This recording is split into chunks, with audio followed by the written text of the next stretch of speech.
त्याने वाट पाहतोय आणि महाराष्ट्राचं नेतृत्व ज्यांच्या हातामध्ये आहे, आपल्या सगळ्यांचे लाडके मुख्यमंत्री आदरणीय देवा भाऊ यांचे इथे आगमन झालेलं आहे। जोरदार टाळ्या वाजवून त्यांचं स्वागत करूया। महाराष्ट्राचे उपमुख्यमंत्री माननीय एकनाथरावजी शिंदेजींचं देखील या इथे आगमन झालेलं आहे। बोला भारत माता की, भारत माता की। माननीय रामदास आठवलेजी यांचं देखील या इथे आगमन झालेलं आहे। छत्रपती शिवाजी महाराजांना पुष्पार्पण करतायत। महाराज प्रौढ प्रताप पुरंदर क्षत्रिय कुलावतांचा सिंहासनाधीश्वर मुघल दल संहारक भोसले कुलदीपक राजाधिराज छत्रपती शिवाजी महाराज की जय। भवानी जय शिवाजी। परमपूजनीय डॉक्टर बाबासाहेब आंबेडकरांचा, क्रांतीवीर विनायक दामोदर सावरकरांचा अमर रहे, अमर रहे। धर्मवीर आनंद दिघे साहेबांचा। मी सर्व मान्यवरांना विनंती करेन की आपण आसनस्थ व्हावं। या महामेळाव्यासाठी अनेक मान्यवर या इथे आलेले आहेत। महाराष्ट्राचे आपले लाडके मुख्यमंत्री आदरणीय देवाभाऊ, महाराष्ट्राचे उपमुख्यमंत्री आदरणीय एकनाथजी शिंदे आणि आपल्या सगळ्यांचे लाडके नेते रामदासजी आठवले, मुंबई भारतीय जनता पार्टीचे अध्यक्ष अमित साटमजी, माननीय भारतीय जनता पार्टीचे सरचिटणीस, राष्ट्रीय सरचिटणीस विनोद तावडेजी, माननीय आशिष शेलारजी, माननीय मंगल प्रभात लोढाजी, माननीय गौतम भाऊ सोनावणेजी, सिद्धार्थ कासारेजी, सचिन भाई मोहतेजी, अनेक मान्यवर या इथे उपस्थित आहे। महायुतीचा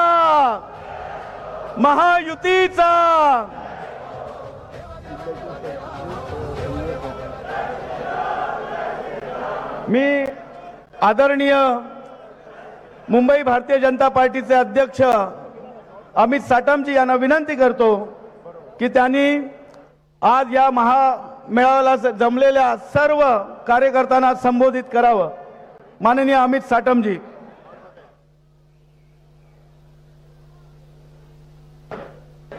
सियावर रामचंद्र की, पवन सुत हनुमान की, उमापति महादेव की, बोलो जी बाई सब संतन की, सनातन हिंदू धर्म की, छत्रपति शिवाजी महाराज की, धर्मवीर छत्रपति संभाजी महाराज की, भारत माता की, भारत माता की, भारत माता की वंदे। सन्माननीय मुख्यमंत्री आणि सन्माननीय उपमुख्यमंत्री आणि आठवले साहेबांच्या हस्ते आपण आपल्या मुंबई महानगरपालिकेच्या प्रचाराचा नारळ या ठिकाणी फोडत असून येणाऱ्या काळामध्ये मुंबईच्या महानगरपालिकेवरती महायुतीचा हिंदुत्वाचा भगवा झेंडा फडकवण्याच्या दृष्टिकोनातून आपण आज या ठिकाणी एकत्रितपणे जमलेलो आहोत।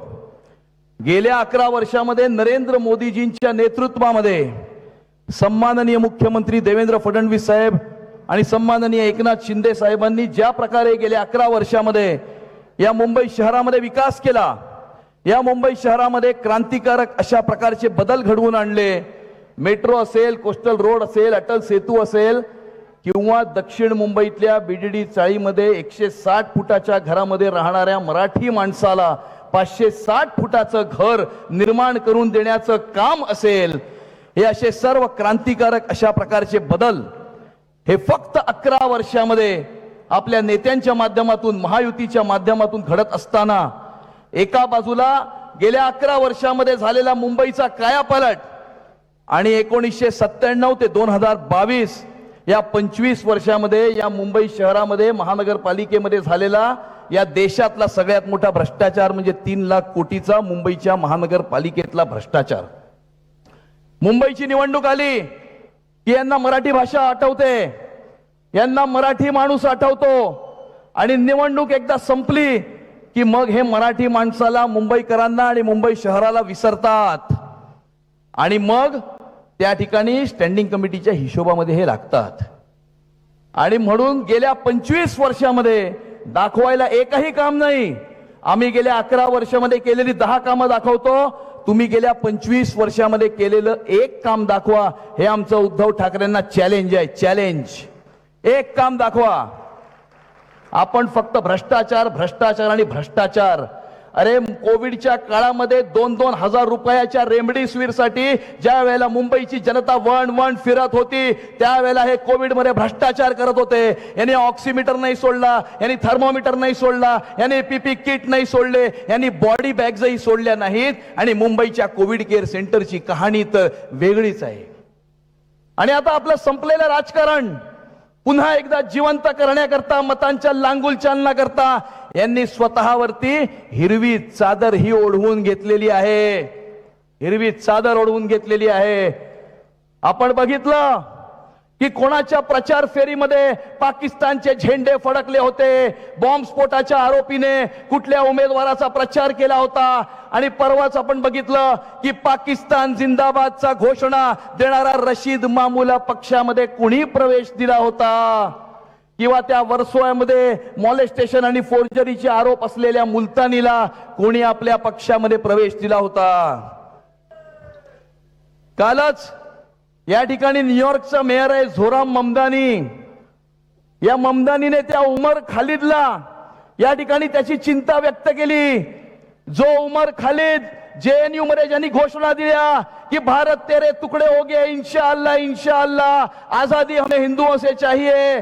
या उमर खालिद ने 2018 मध्ये या मुंबई शहरामध्ये कार्यक्रम करण्याचा प्रयत्न केला. पण त्यावेळेला मुख्यमंत्री देवेंद्र फडणवीस साहेब होते. त्या उमर खालिदचा एकही कार्यक्रम या महाराष्ट्रामध्ये या मुंबई शहरामध्ये सन्माननीय मुख्यमंत्री देवेंद्र फडणवीस साहेबांनी होऊ दिला नाही. परंतु तोच उमर खालिद हा 5 जानेवारी 2020 ला ज्या वेळेला उद्धव ठाकरे मुख्यमंत्री होते त्यावेळेला त्या गेटवे ऑफ इंडिया वरती त्या उमर खालिदने सीएच्या विरोधामध्ये त्या ठिकाणी धरणं आंदोलन दिलं होतं.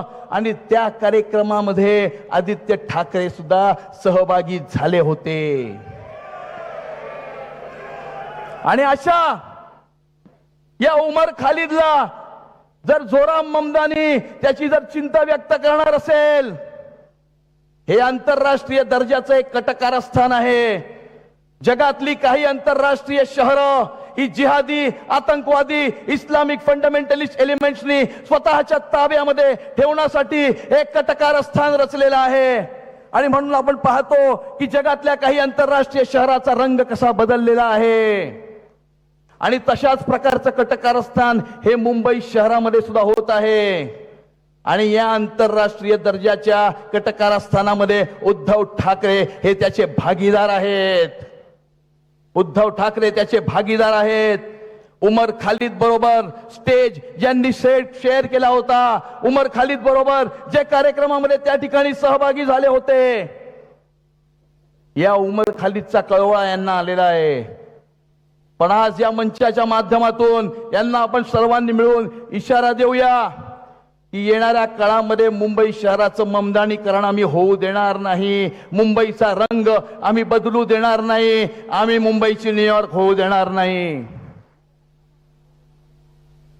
आणि म्हणून या ठिकाणी उपस्थित तमाम कार्यकर्त्यांना मी इतकंच विनंती करू इच्छितो की तू ही सागर तू ही किनारा, तू ही सागर तू ही किनारा, ढूंढता है तू किसका सहारा, कर्म कर फल की चिंता न कर तू, ये परीक्षा न होगी दोबारा, ये परीक्षा न होगी दोबारा. नेत्यांच्या निवडणुका झाल्या, परंतु कार्यकर्त्यांच्यासाठी दिवस रात्र मेहनत करणारे, परिश्रम करणारे हे नेतृत्व आपल्याला इथे लाभलेलं आहे. त्यांच्यासाठी जोरदार टाळ्या आपल्याला वाजवायला लागतील. कारण 2 तास विश्रांती करून कार्यकर्त्यांसाठी महाराष्ट्रासाठी झटणारे हे नेतृत्व आहे.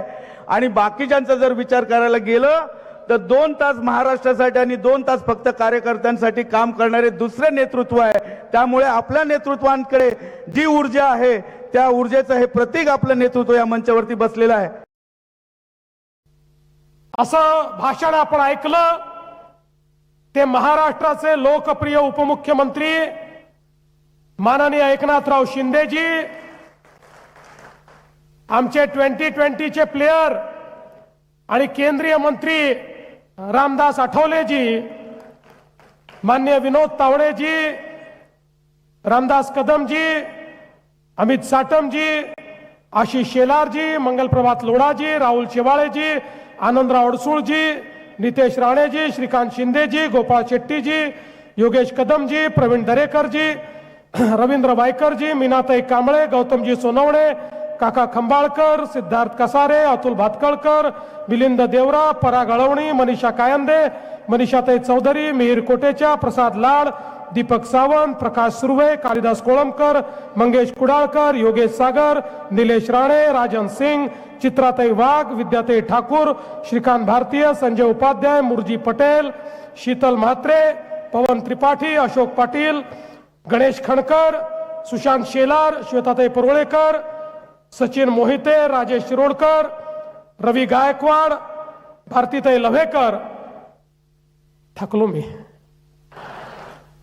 मंचावर उपस्थित महायुतीचे सर्व नेते मंडळी, समोर उपस्थित सर्व नेते मंडळी, उमेदवार आणि उपस्थित सर्व माता भगिनी आणि बंधूंनो, आज मुंबईमध्ये महायुतीच्या प्रचाराचा नारळ आपण फोडलेला आहे. आणि आजचा दिवस हा याकरता महत्वाचा आहे की तिथीने आज आई जिजाऊंची जन्मजयंती आहे. ज्या आई जिजाऊंनी देव, देश आणि धर्माकरता, स्वराज्याची निर्मिती करण्याकरता छत्रपती शिवरायांना मार्गदर्शन केलं आणि तयार केलं, त्या आई जिजाऊंची जयंती एकीकडे आहे आणि दुसरीकडे खऱ्या अर्थानं रूढीवाद्यांच्या जोखडातनं स्त्रियांना मुक्त करणाऱ्या आमच्या क्रांती ज्योती सावित्रीबाई फुले यांची देखील आज जयंती आहे. अशा या पवित्र दिवशी आपण प्रचाराची सुरुवात केली आहे. आणि निवडणूक कधी आहे आपल्या सगळ्यांना माहिती आहे. 15 तारखेला निवडणूक आहे. 14 तारीख आणि 15 तारीख ही संक्रमणाची तारीख आहे. या संक्रमणामध्ये आपल्याला हा चमत्कार घडवायचा आहे. 16 तारीख ही छत्रपती आमचे धर्मरक्षक, स्वराज्य रक्षक संभाजी महाराज यांच्या राज्याभिषेकाची तिथी आहे. त्या दिवशी या मुंबईमध्ये आपला महायुतीचा महापौर आपल्याला बसवायचा आहे. बंधू भगिनींनो, खरं म्हणजे ही जी निवडणूक आहे, ही निवडणूक मुंबईचं चित्र आणि मुंबईकरांचं जीवन बदलायची निवडणूक आहे. अनेक वर्ष आपण बोल बचन ऐकले. निवडणुका आल्या की बोल बचन, निवडणुका आल्या की बोल बचन. पण आता बोल बचन नाही, वचन देणारे लोक तुमच्या समोर आलेले आहेत. हे आमचं वचन आहे. अरे मुंबई बदलून दाखवली आहे आणि मुंबईकरांचं जीवन देखील बदलवून दाखवू, हे वचन देण्याकरता महायुती या ठिकाणी आली आहे. काही लोकांचं कसं असतं, जहां मिलेगा मुझको दाना वही बसेगा मेरा ठिकाणा. आता दाना पाणी वाल्यांना त्यांचा ठिकाणा कुठे आहे हे दाखवायचं आहे आणि मुंबईकरांचं हित जे जपतात त्यांचाच विचार आपल्याला करायचा आहे. मी आज वेगवेगळ्या ठिकाणच्या सभा करून मुंबईमध्ये उतरत होतो, त्यावेळी डोळे फाडून फाडून बघितलं, मुंबई कुठे गेली का, मुंबई कुठे तुटली का, मुंबई कुठे सरकली का. मला तर मुंबई तिथेच दिसली. पण निवडणूक आली की काही लोकांना मुंबई उत्तरेकडे सरकताना दिसते. अरे तुमची बुद्धी सरकते, मुंबई सरकत नाही. मुंबई तिथेच असते. आणि आता शिंदे साहेबांनी सांगितलं, अरे या ठिकाणी खऱ्या अर्थानं मोदीजींच्या नेतृत्वात या मुंबईला जेवढं मिळालं तेवढं या ठिकाणी जे मुंबईच्या बद्दल आव आणून आणून बोलतात त्यांच्याही काळात काही मिळालं नाही. आणि खऱ्या अर्थाने एक लक्षात घेतलं पाहिजे, अरे हे मुंबई महाराष्ट्रापासनं तोडण्याची हिम्मत कोणाच्या बापाच्या बापातही नाही. आणि आमच्या सोबत तर या ठिकाणी हिंद हृदय सम्राट शिवसेना प्रमुख बाळासाहेब ठाकरेंचा ढाण्या वाघ एकनाथ शिंदे देखील आहे. एक लक्षात ठेवा, जन्माने कदाचित रक्ताचा वारसा मिळू शकतो, पण विचाराचा वारसा कर्माने मिळत असतो. तो विचाराचा वारसा आमच्याकडे आहे, तो एकनाथजींकडे आहे, तो या शिवसेनेकडे आहे, तो आमच्या महायुतीकडे आहे. आणि म्हणून खऱ्या अर्थानं आता मुंबईकर जागा झालाय, तो विकासाचा धागा झालाय, हे देखील आता लक्षात घेण्याची आवश्यकता आहे. बंधू भगिनींनो, मी तुम्हाला हीच विनंती करतो, ही निवडणूक मुंबईकरांकरता अत्यंत महत्वाची आहे. मला काही पत्रकार म्हणाले, दोघं भाऊ एकत्रित आले, आता तुमचं काय होणार, आता तुम्ही कसं लढणार. मी त्यांना सांगितलं, देखकर धुंधली सी ताकत हौसला हमारा कम नहीं होता. देखकर धुंधली सी ताकत हौसला हमारा कम नहीं होता. अरे झूठी आंधियों से वही डरे जिन चिरागों में दम नहीं होता.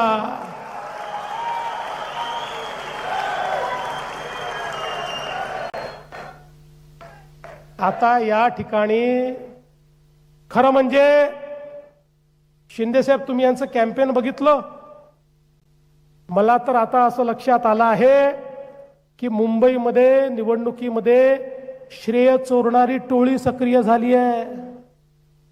आणि या टोळीमध्ये काही अबोध बालक देखील आहेत, जे श्रेय चोरण्याचा प्रयत्न करतायत. म्हणतात सगळं आम्हीच केलं, या ठिकाणी कोस्टल रोडही आम्हीच केला, मेट्रोही आम्हीच केली. ये पब्लिक है, ये सब जानती है. अरे अर्ध्या रात्री ते मुंबईकरांना उठवून विचारलं, कोस्टल रोड कोणी केला, बीडीडी चाळीचा विकास कोणी केला, या ठिकाणी मेट्रोचं काम कोणी केलं. अर्ध्या रात्री मुंबईकर सांगतील हे महायुतीने केलं. आणि अर्ध्या रात्री त्यांना विचारा, प्रत्येक कामामध्ये खोडा कोणी घातला, प्रत्येक कामाला स्थगिती कोणी दिली. अर्ध्या रात्री झोपेतून उठवून त्यांना विचारलं तर ते एकच नाव घेतील, माननीय उद्धवजी ठाकरे. ते आपलंच नाव या ठिकाणी घेतील. पण बंधू भगिनींनो, अलीकडच्या काळामध्ये वेगवेगळे मुद्दे यायला लागले. मग मुंबईचा महापौर कोण होणार असा मुद्दा देखील आला. मी परवा स्पष्ट सांगितलं, आता आमच्या एकनाथराव शिंदेजींनी देखील स्पष्ट सांगितलं, मुंबईचा महापौर महायुतीचाच होणार, मुंबईचा महापौर हिंदूच होणार आणि मुंबईचा महापौर मराठीच होणार.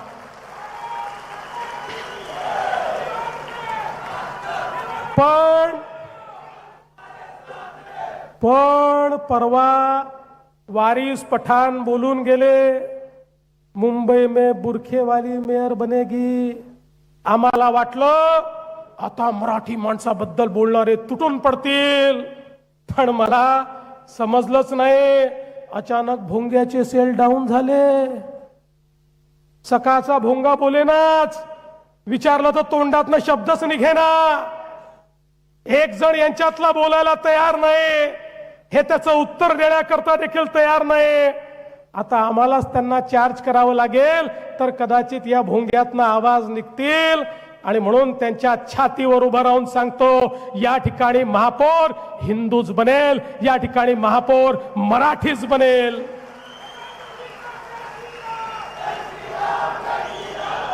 आमचं कुठल्या धर्माशी वैर नाहीये. या देशामध्ये प्रत्येकाला आपापला धर्म जपण्याचा अधिकार आहे, आपली पूजा पद्धती जपण्याचा अधिकार आहे. आमचा या ठिकाणी जो विरोध आहे तो त्या ताकदीला आहे, जी ताकद या महाराष्ट्रामध्ये, या हिंदुस्थानच्या भूमीमध्ये वंदे मातरम म्हणायला नकार देते, त्यांच्या विरुद्ध आम्ही या ठिकाणी आहोत. ज्यावेळी त्या माहीमच्या दर्ग्यावर मला बोलवलं आणि मला सांगितलं भारताचा तिरंगा झेंडा या माहीमच्या दर्ग्यावर आम्ही फडकवण्याकरता तुम्हाला बोलवतोय. त्यावेळेस मुख्यमंत्री म्हणून हा देवाभाऊ त्या ठिकाणी गेला आणि त्या माहीमच्या दर्ग्यावर जाऊन त्या ठिकाणी चादर चढवली आणि तिरंगा झेंडा फडकवला. या भारतामध्ये आमची कोणाशी दुश्मनी नाही आहे, पण ज्याची या भारताशी दुश्मनी आहे त्याला मात्र सोडणार नाही, ही देखील आमची या ठिकाणी मानसिकता आहे.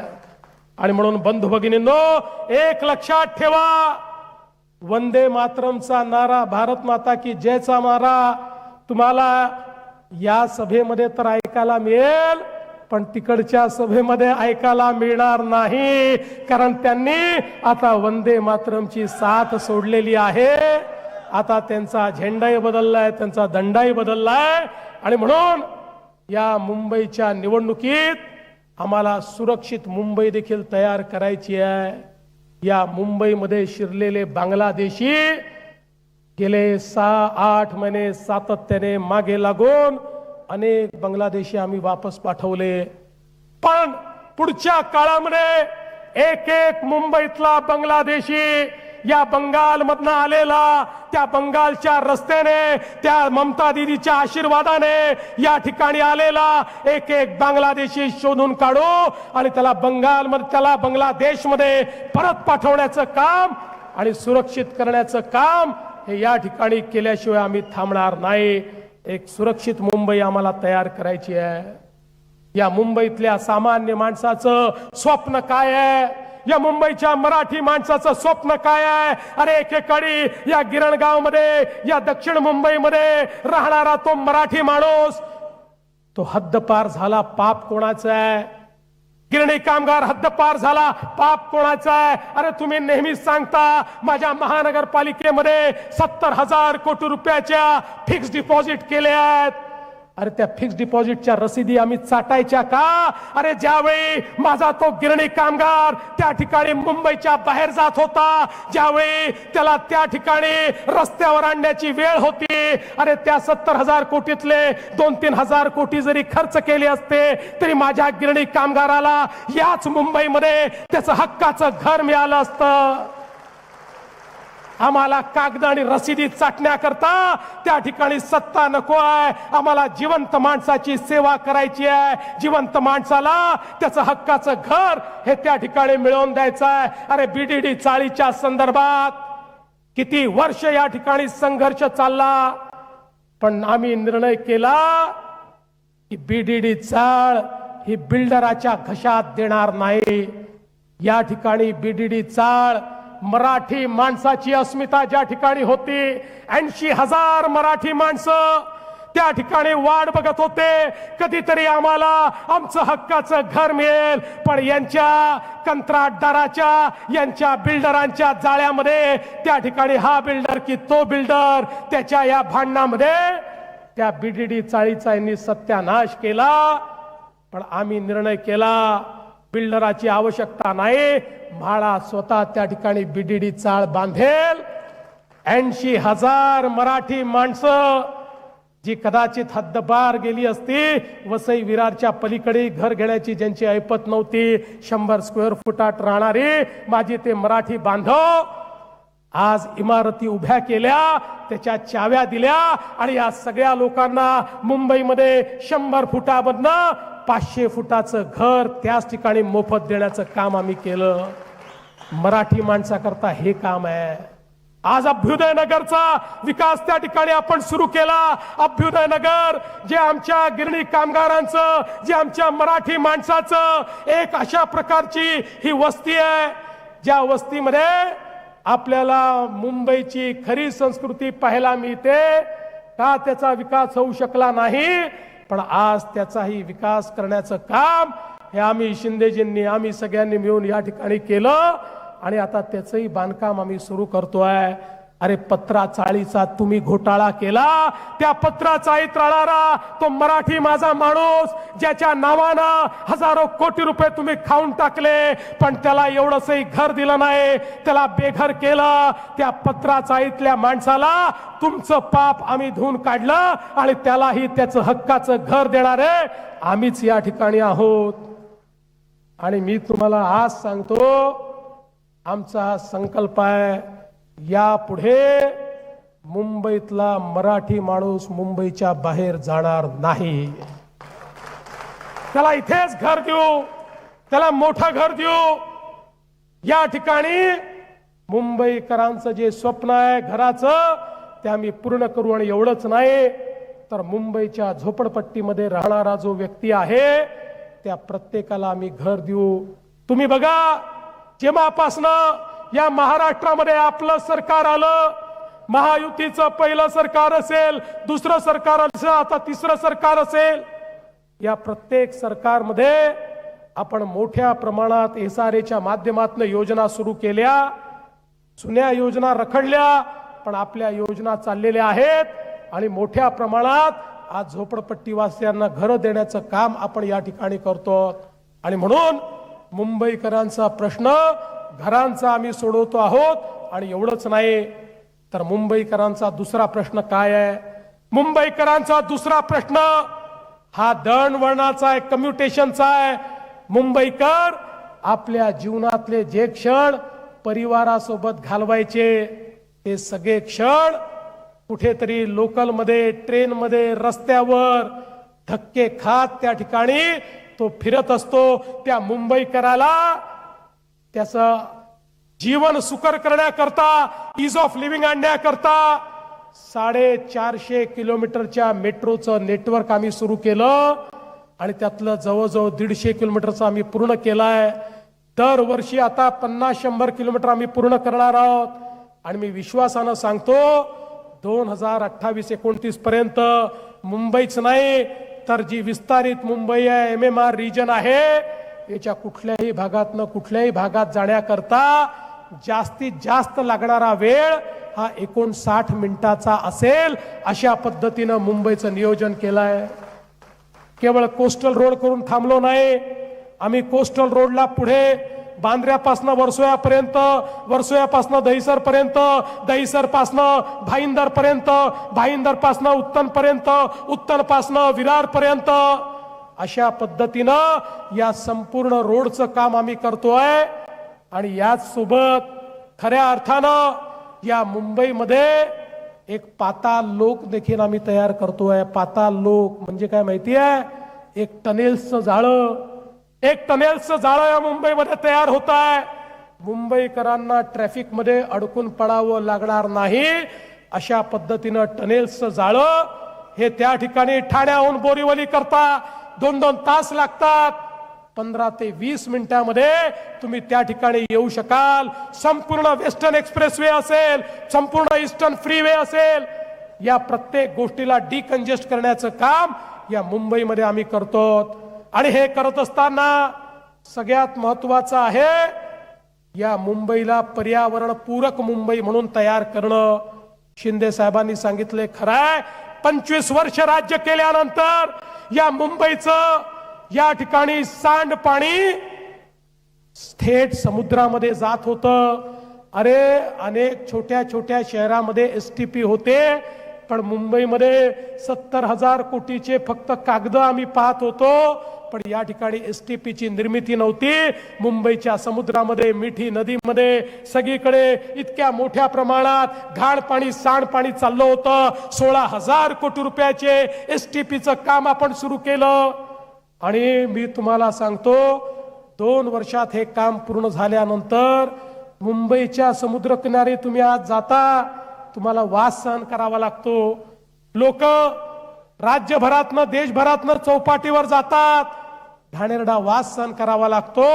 एकदा STPचं काम पूर्ण झालं की निर्मल आणि अविरल अशा प्रकारचा समुद्र किनारा या मुंबईला देखील पाहायला मिळेल.